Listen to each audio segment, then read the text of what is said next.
Under the water, my palms were always the right size. Grace. Grace, open the door!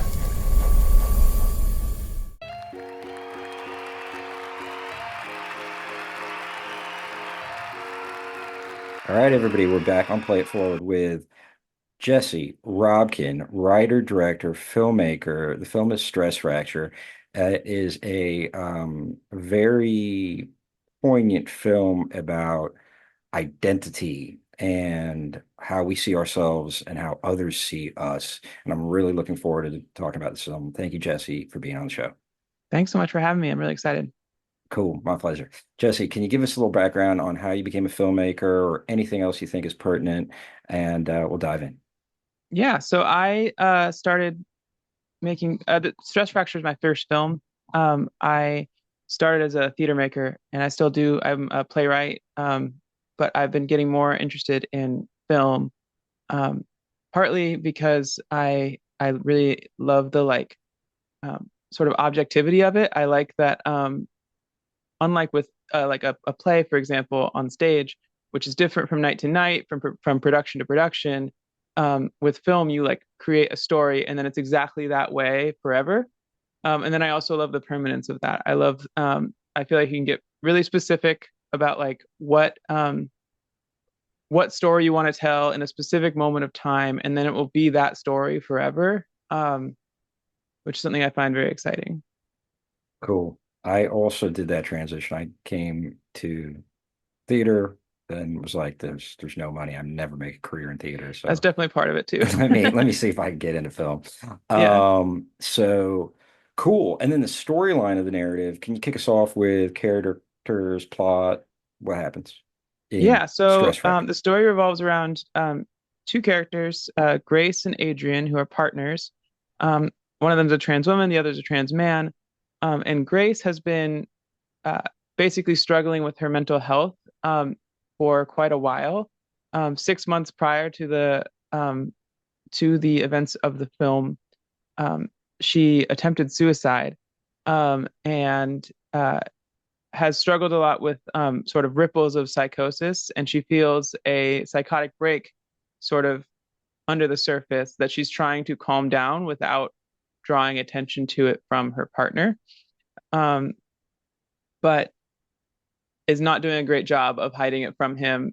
He knows her too well, and it starts creating this like tension between the two of them, where he wants to know what's going on, he wants to help. She's not interested in that help because she's afraid of what he will do or think or say if he finds out the truth of what's going on with her sort of mental status. And the play is, or the the play. I do that a lot when I'm talking about. The film is nonlinear. It's a sort of a firmly first person film in the sense that like my goal while making it was to like really put the audience in Grace's head. So if, when she's feeling disoriented, so is the audience. And then and so it sort of jumps back and forth through time to simulate how it feels to sort of be losing your grip on like consensus reality, whatever that is. Well, I like the way you I guess put that adjective of consensus reality. Um, so you know, I really see the film through a lens of Hindu Eastern philosophy, Mm, and the idea of identity, and that's how I kicked it off. You know, this idea of how do we see ourselves as individuals? I mean, we all wrestle with identity in one way, shape, or another. Identity leads to meaning, oftentimes, and and we all wrestle with mental health at one time or another. So these are two, big things that I think everybody can relate to. Here we have two individuals, humans, earthlings, first and foremost, that are dealing with the experience of transgender and how that's shaped their lives and their mental health, from childhood to early adulthood. And this particular character is having a difficult time with it, whereas her partner is not. Um, and her partner is certainly scarred, but not to the degree where they're dealing with psychosis and suicide. So first question, what is it in your own life background experience that brought you to deal with these themes in this way? Yeah, so I would say that I came out as trans in 2016, about like 2 or 3 months before Trump's first election, um, which was not and I was living in southern Indiana at the time, going to college there. Oh, So wow. not a great spot to be discovering that about yourself, and certainly not a great time in history to be discovering. I mean, in some ways it was great, right? In a lot of ways, like post Caitlyn Jenner coming out, there was a lot of like information out there, a lot of resources that What year trans was people of that? like previous generations just simply didn't have. Um, What year was that when Caitlyn Jenner came out? I think it was 2015, if I remember Oh, correctly. okay. So yeah, it was right around the time. Yeah, I mean, I would say that Caitlyn Jenner coming out, um, it was like right as I was starting to accept this about myself, but about like 9 months or so before I came out. And I sort of spent that period of time watching very carefully how the people in my life were reacting to Caitlyn Jenner coming out before deciding to come out myself, Wow. to see Test who would be case. like a safe person to talk to, Yeah. about this stuff. Not that like, I think what was interesting about Caitlyn Jenner's um,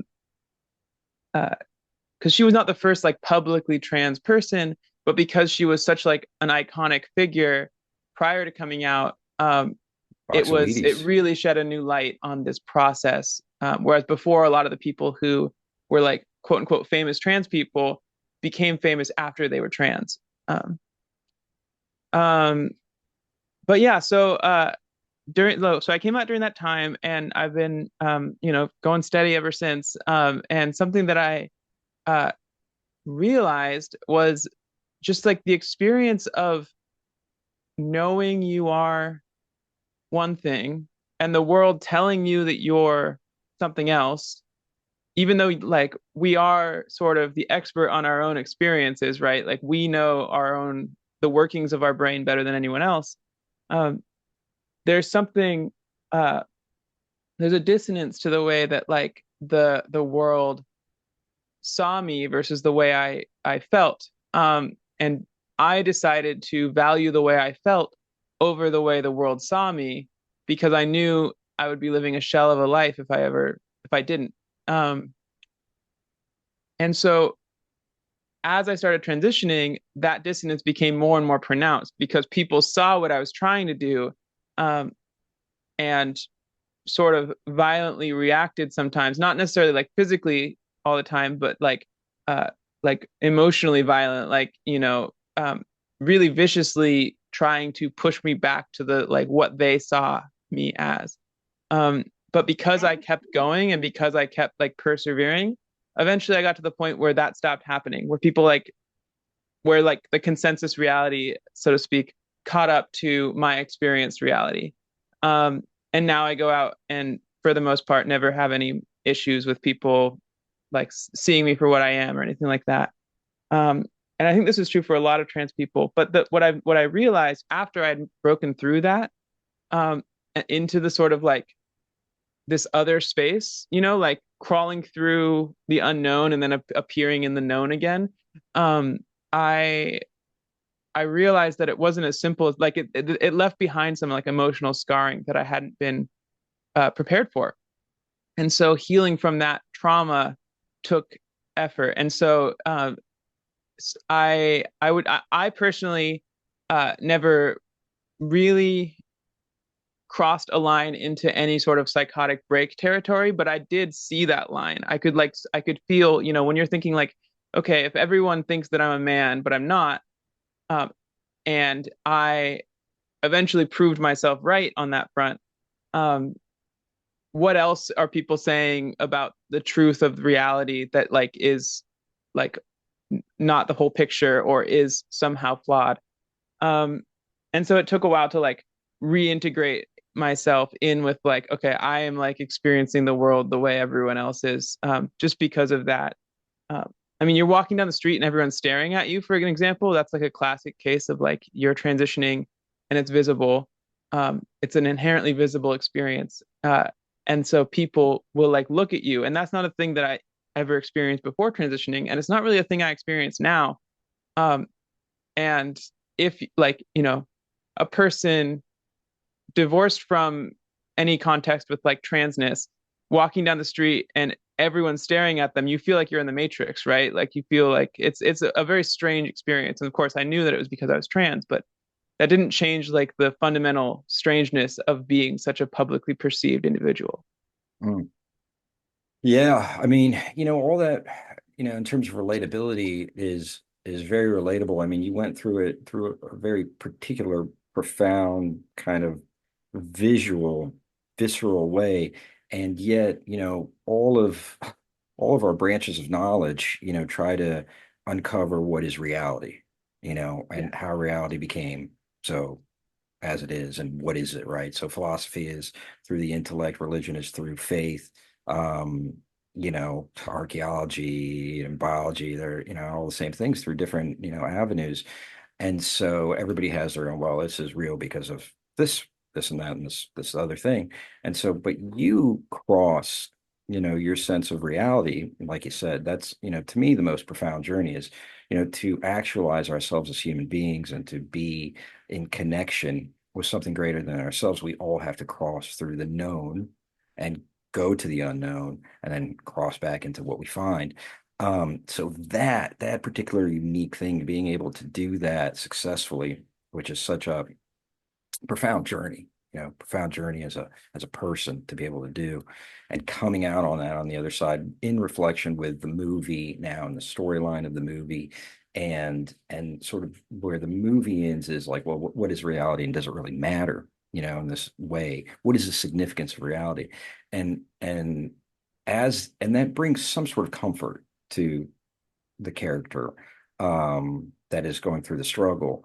And I think, there's this relative reality that is in this world, and there are the cause and effect Newtonian laws that happen, and then there is another kind of reality, and that one again is very much based on how we see ourselves and how we see the world and what we choose to identify with. So what do you think as you see the movie now and your own transition through not just, your process of coming about, but really the transition of making the movie, going through another known unknown kind of process and being the expert. You are the resident expert of what it's like right now to go from known to unknown.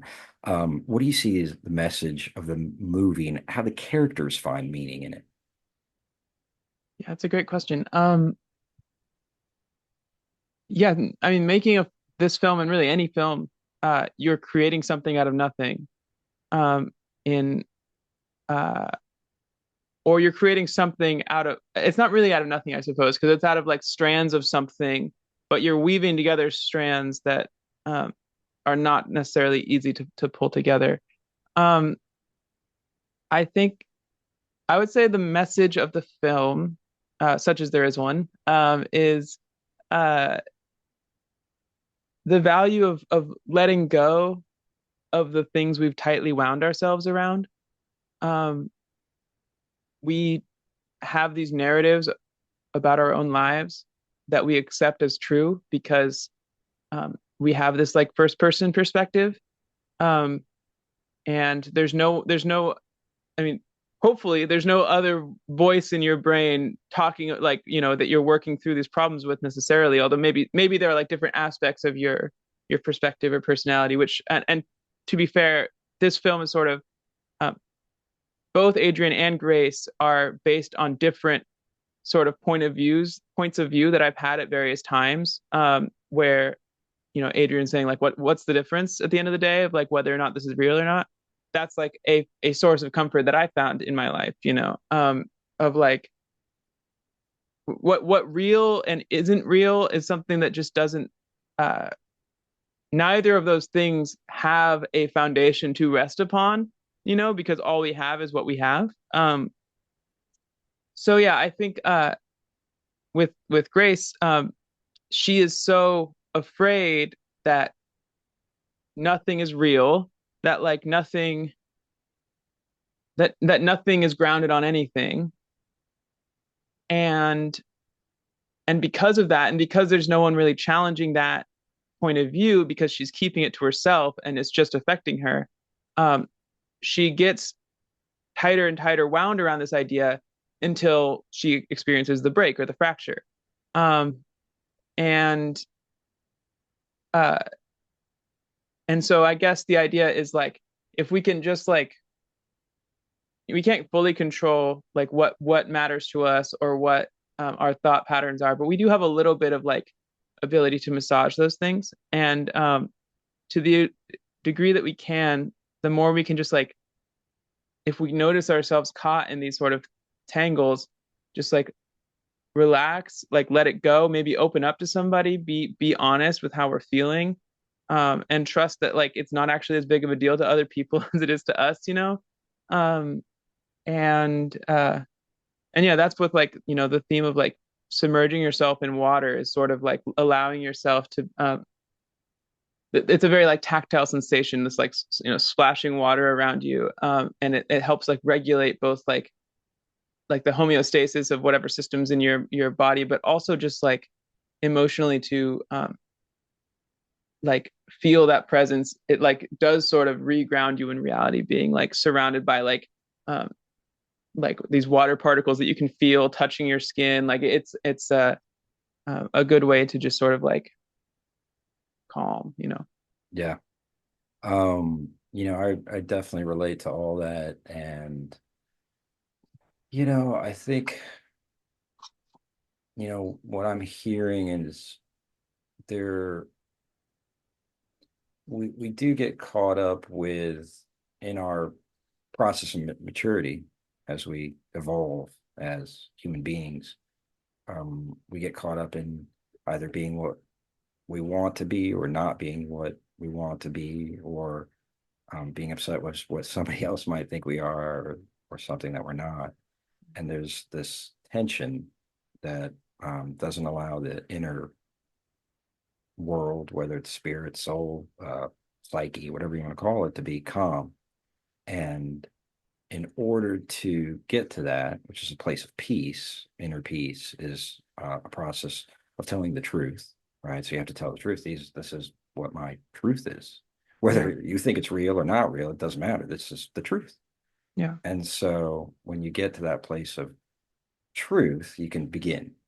You can accept that is what is. And Yeah. then you can build upon that.